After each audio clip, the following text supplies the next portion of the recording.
What's up, Facebook? Sean Wayman, the Average Angler, coming at you February 15th. Happy birthday, Dad. I miss you. My dad in heaven.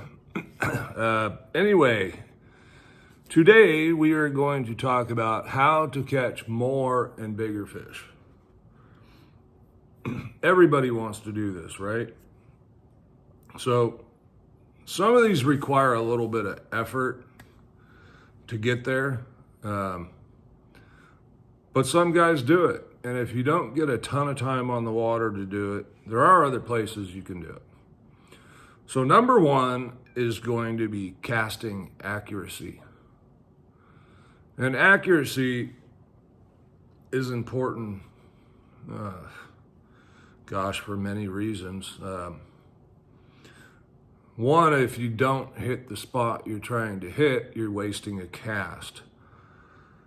Two, casting accuracy, I'm also referring to like entering the water quietly. So if you're in shallow water and you lay down a bomb or a freaking cannonball off the diving board, right?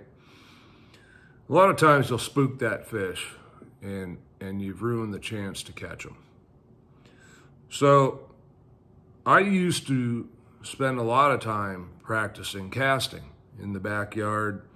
Back when I had my shop, I practiced in the shop. And this is what I did. And this is my recommendation to you. First of all, if you're fishing from a boat most of the time, find something to stand on that's about 18 inches off the water. Say like a milk crate. Okay, that's what I used to use. I used to stand on a milk crate. You don't have a milk crate, you can kind of build a little step to use. The reason for that is it's going to put you about in the normal position you would be on the boat. If you're casting on the ground, practicing that way, and then get on a boat and expect to be just as accurate, it can throw you off a little bit. So it's a good idea to try and practice the same way you fish. Now, what I did was use targets. For flipping and pitching, I would use small, and as you get better, you can go smaller. Use small little rings, cans. If you have a cat, you can use or a dog and you feed them canned food, you can use a can. Just wash it out and you got a target. I like to set up 6, 7, 8 targets around just because set them at different distances, maybe set one with a little overhang over the top of it, that kind of thing. Kind of get in the groove and move from one to the next to the next. Because if you go to the same one all the time, you'll kind of get that down fairly easy. It's not as easy when they're different distances. Some of them have something overhanging. I mean, leave it fair, something like you'll see out when you go fishing. Maybe you've got a 6-inch, something's hanging 6 inches over the top of it, and you need to get it inside there. The reason being for this is you need to think about putting the bait where other people aren't. Look, pressure, a lot more pressure on the water since COVID. Part of it's tournaments, but I think most of it's just, honestly, there's more and more people fishing. I know that's the case here on our local bodies of water in California. And that's the best thing you can do is try and hit places that other people aren't and do it quietly. Casting accuracy is very, very important. Number 2, properly prepare your rod, reel, line to the bait. Part of the reason we have so many rods is really meant for that reason, right? That's why the pros have so many different rods. They may have cranking rods with 10 pound, 12 pound, 14, even 17 pound test, depending on what baits they're throwing. So they're not necessarily just interchangeable. With the rip bait, for instance, the Megabass 110, I believe 10 pound is the staple. You get heavier than that, it doesn't want to cast quite as well. It takes away a little bit of the action. Now you can go up in line if you're, say, fishing over the top of weeds or structure, brush, whatever it may be, and you don't want the bait to get down deeper. But most of the time, it's best to pair your baits with the proper line size and the proper action and length of the rod. Okay, for an example, when I was at Oroville and I was fishing the shaky head, my main rod was a 7-foot medium. It was 703 Powell Inferno. They don't make them anymore. It's too bad because it's a really good rod and it was a really nice price. Priced right around 100, 110, 120 bucks or something. Great rod. I love it. I like to use a medium power with the shaky head. Okay. Line size, most of my spinning rods I've got braid to leader. I had 10 and I had 8. The 8 seemed to get more bites. Now when I broke that off, I broke off the leader at one point, and I don't like to retie leaders on the boat. That's just me. I'm old, I'm grumpy. So I just picked up another rod that I wasn't really using that technique, or it wasn't effective, and I tied up my shaky head. Well, that other rod was a 7'4". That 4 extra inches puts more weight to the tip of the rod, and now it's no longer quite as sensitive. It also, excuse me, it also was I don't want to say a medium light, but it was a little lighter than the other one. So I had a couple fish get off of that. Was it the rod's fault? No, it was probably the way I was setting the hook. I was used to setting the hook with the other rod, which had a little bit more power. Anyway, so just things to keep in mind. They are important. Crankbaits come to mind is very important. When I swim a jig, I went through tons of rods trying to find the setup that worked best for me. And notice I said best for me. What works best for me isn't necessarily best for everybody else. That was the rod that worked with my hook set the best.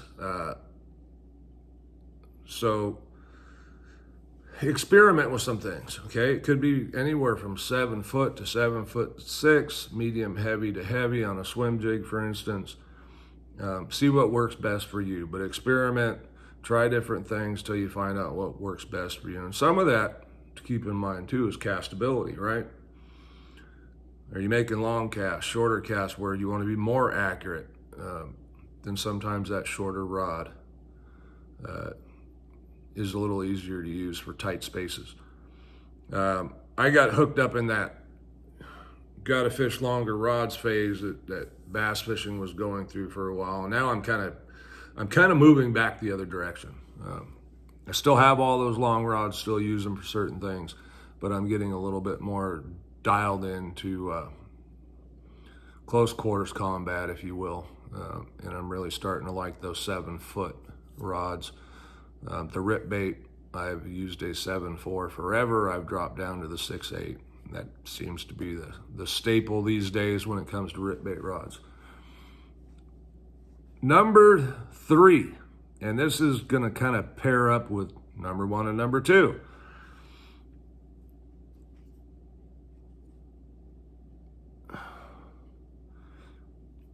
Staying off the fish is a big deal, especially with the pressure nowadays, okay? It used to be a lot easier. Flipping used to be so common. I don't know hardly anybody that flips anymore in our area. Most guys, if anything, are pitching. They may be skipping. But I've found that staying off the fish is beneficial. When I had my house at Clear Lake and I had the 1 year where I had 48 fish over 8 pounds, I didn't even count anything under that. There was a lot of them that were close, just a lot of big fish, okay? It was a really good year for me. The one thing that I had in common with all of those catches, they were on long casts or sneaky casts, if you will, okay? Trying to get the bait into those areas where other anglers are not hitting. That's where your casting practice comes in, and your casting accuracy matters because, again, there's more pressure. These fish are getting more and more tucked up into stuff, behind stuff, tight to stuff. And tight to stuff is a big one. Dock pilings, those kinds of things where the fish maybe used to roam under the docks, and they still do. They know when the weekend is. things tighten up. Casting accuracy becomes, and presentation becomes much more important. So it's worth practicing, folks. I know it's, and look, I'm guilty of it. I haven't been doing it, and it shows. But it's coming up for me. Clear Lake, Berryessa, Oroville and Shasta, not quite as important with that. But Berryessa, the Delta, Clear Lake, places where there's a lot of target fishing going on, casting accuracy matters. And these guys that are winning out there all the time, they cast well, man. They cast really well. And there's a reason for it. Either they're on the water a lot or they're practicing. You don't just become a good caster just because. You got to put the time and effort in. And if you watch some of the pros, and go watch Kyle Welcher, some of his on the water stuff. He is he's phenomenal. Andy Montgomery. There's a lot of these guys from North Carolina, really good casters. And I don't want to leave anybody out. There's way too many. But look, these guys fish for a living. They're on the water a lot. So that makes a difference. I work a regular job, I'm sure, like most of my viewers, and I don't get to fish all the time. But I do have time where I could go out for 20 minutes in the backyard and I could practice. I can go out in the front yard and practice. I need to get back to doing that. A bonus one is learn different casts. My buddy Birch, Michael Birch, he's got this backhanded roll cast that is phenomenal. And the thing it allows him to do is hit a target from different angles without having to back up or go back through something.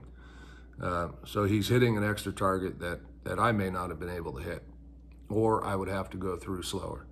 So it's worth it to practice casting. It's worth it to kind of think outside the box. Look for those targets where you think a fish might be, or just where you don't think someone else was capable of hitting that target. Okay, makes a big difference. Hope you catch more and bigger fish this year. Sean the Average Angler signing out. Fish on. Thanks for watching.